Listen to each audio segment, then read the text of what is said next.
Thanks for coming. This is Ashley. Hi, Ashley. Nice to meet you. Nice to meet you. Come on, come on, go ahead.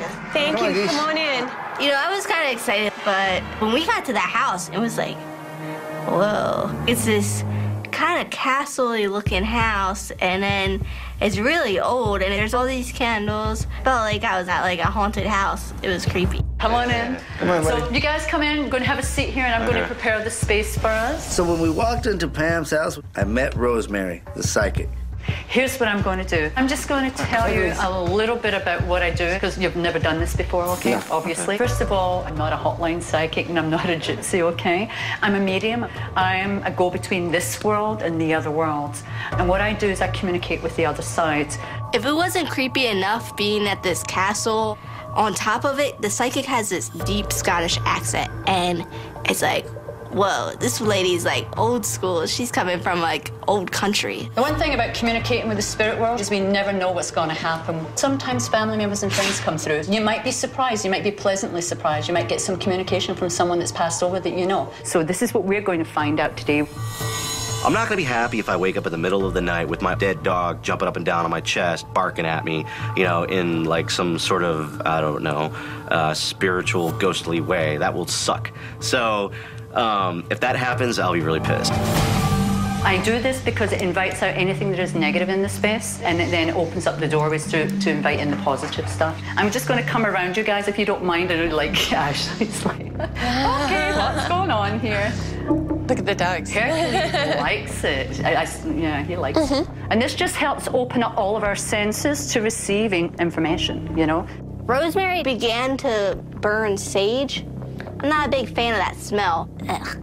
I was expecting more like, hold on, I'm feeling from this, but none of that. The reason I'm opening a window is anything that's negative in this space needs to leave now. Thank you.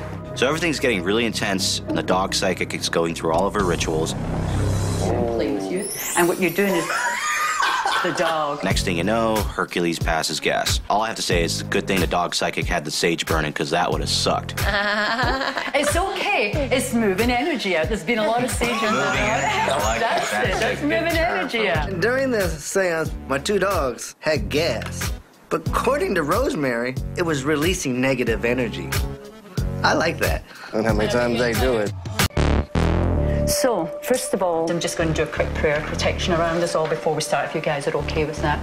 Great Spirit, offer a cloak of protection around us, give us guidance and give us strength. When Shorty first said that we were going to a seance, you know, we all kind of laughed it off, but when we were there, I mean, it got really intense. As soon as I pick up the collar, I get a lot of physical pain in his body. Was there a lot of physical pain in his body before he transitioned? Yeah.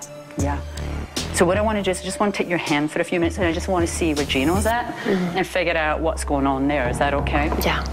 There's a lot of crazy that goes on in Shortywood, but this psychic thing ain't the norm. But I'm willing to go along with this for the dog. The first thing that I'm getting is your dog is not fully in the light yet, okay? Your dog is still around you, energy-wise. Does that make sense? Yeah. Now, I think Hercules is helping also here now. See how he's coming over closer? Oh. Dogs come over closer once we start bringing in the spirits. Thank you, Hercules. Thank you. Hercules proceeded to walk over near to the dog psychic, which is odd because he never ever leaves Shorty's side for anything. So I do think that Hercules felt something going on. I have a question for you, and this may be a bit personal. That's okay. Did you ever have a miscarriage?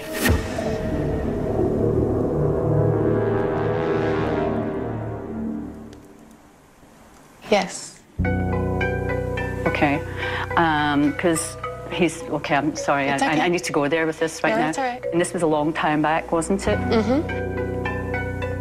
I wasn't really believing the whole seance, talking to the dead, until Rosemary went to Pam and asked her some really personal questions, and Pam's face, like, changed. That was really weird. Maybe she really can contact the dead. If so, creepy. Do you know what you were carrying? No, but I think I knew. Okay. Is there twins in the family? Yeah. Okay, it was a boy and a girl. Oh. It was twins. Yeah. And they're both standing side by side, and they are the ones that Gino's with now, right now. Does that make sense? Okay. Okay. Rosemary was nailing every question to Pam and getting them all right. Sometimes it makes you think and wonder, what the hell? I want you to take a visual of Gino. Okay. Just close your eyes and just say, Great Spirit. Great Spirit. I acknowledge that I have karma with Gino. I acknowledge that I have karma with Gino. I want you to just take your hands and just say, I now release you, Gino, with love and light to the universe. I now release you, Gino. With love and light. With love and light to the universe. There you go. Now cut the cord. There you go. I am very skeptical about the whole dog seance thing, but I'll tell you what, whatever the dog psychic was doing was affecting a lot of people in the room, especially Pam. Gino is, I'm feeling absolutely fine with you having another dog. Oh. He is okay. Hearing that was a great thing. I don't know what's gonna happen when I lose Hercules in the future, or any one of my other dogs. But to a lot of people, their dogs are not their pets. They're part of their family. Pam needed closure, and clearing her mind and making her happy was a great thing we can do for her. I told her the other day in my office, Gina would want her to be happy. Absolutely. It was neat to experience. Like, I have that story now of I was at an animal seance. Not everybody can say that. Thanks, you guys. I really appreciate being here to do this with all of you today. Now, I had to go find Pam a pit bull. Thank you. Thank you.